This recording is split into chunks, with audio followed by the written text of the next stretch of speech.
What's up, YouTube? Welcome back to the ethical breakdown of how and why Brandy Melville is still popular.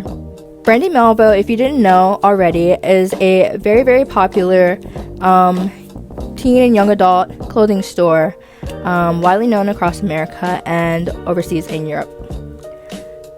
However, it is most known for its controversial one-size-fits-all clothing size, which is known to not fit all sizes, but usually a small to extra small. It is also known for its other controversial practices surrounding racism, body exclusion, discriminatory hiring practices, and toxic corporate culture. Even by analyzing their brand through the deontological moral framework of Kantian ethics, it is revealed that their brand is without a doubt unethical. Immanuel Kant argues that morality is grounded in the universal laws and respect for rational beings. His categorical imperative is made of two primary principles, the formula of universal law. The first one states that act only as maxims that you could will as universal laws. For example, this basically explains that you shouldn't lie because if you lied, promises would become meaningless and making the lying itself self-defeating. The second one is to treat humanity always as an end in itself, never merely as a mean. An example of this is using someone for personal gain without respecting their inherent worth, and he says that is morally wrong. And guess what, guys? Brandy violates both. The brand selectively hires thin white employees to maintain a specific aesthetic, uses discriminatory practices to exclude larger bodies, and creates a business model that objectifies both their team workers and consumers. If every employer hired based on the appearance rather than their merit, countless people would lose access to fair labor opportunities, and such a maxim would destroy the workplace entirely. Similarly, Brandy treats its teenage employees as mere instruments for increasing sales and cultivating its brand image. And the workers reflect that. The workers there reflect the same energy onto the customers, as their rudeness and nonchalantness just diminishes the customers who are actual people to just customers and money to spend on their brand. However, yet despite these ethical violations, teenagers across the world still continue to buy from Brandy. Why? To first understand why people still shop there, we must examine additional philosophical frameworks such as Hobbes' social contract theory. Despite Brandy Melville's immortality, customers continue to support the brand because of dynamics explained by Thomas Hobbes. Hobbes argues that people accept social systems not because they're perfect or moral, but because those systems offer practical benefits or stability. People obey social norms when doing so protects their self-interest, status, or safety. For teenagers, Brandy Melville is not just a store, but it is seen as an exclusive society that grants you popularity and security, which they now call infinite aura. Because of their popularity and exclusivity, wearing Brandy puts you at the top of the teenage social hierarchy. I'm going for three. Top of the pyramid. Once again, Maddie.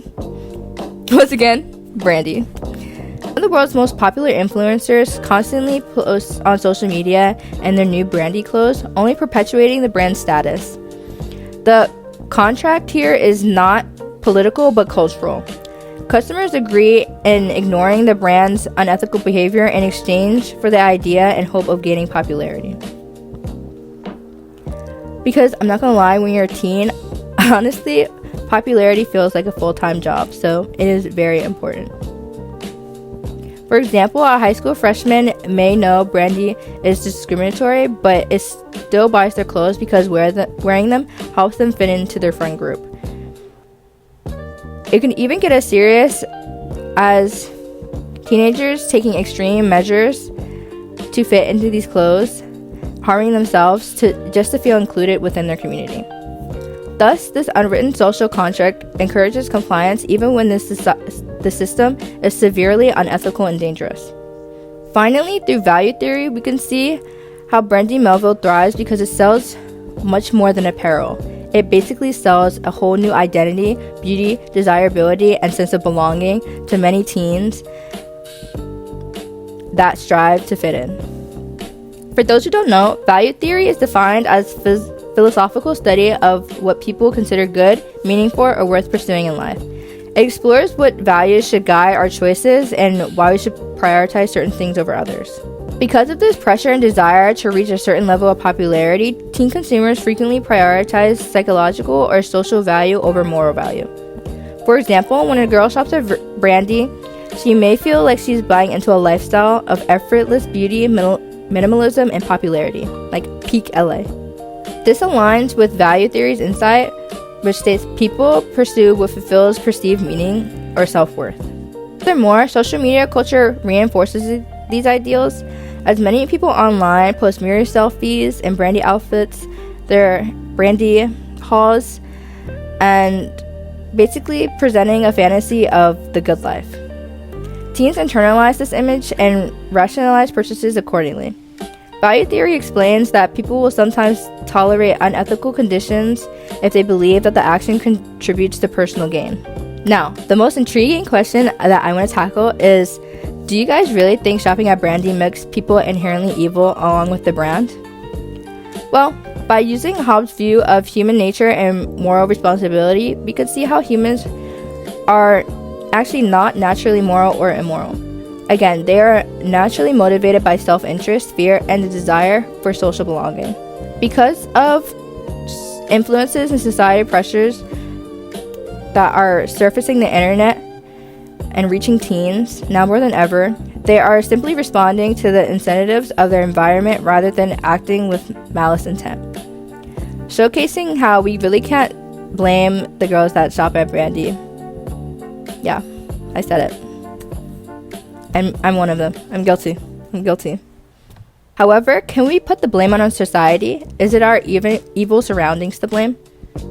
Calling into question the morality of the world we live in. But that's all the time we have for today, guys. Thank you so much, and check in with me next week. Bye!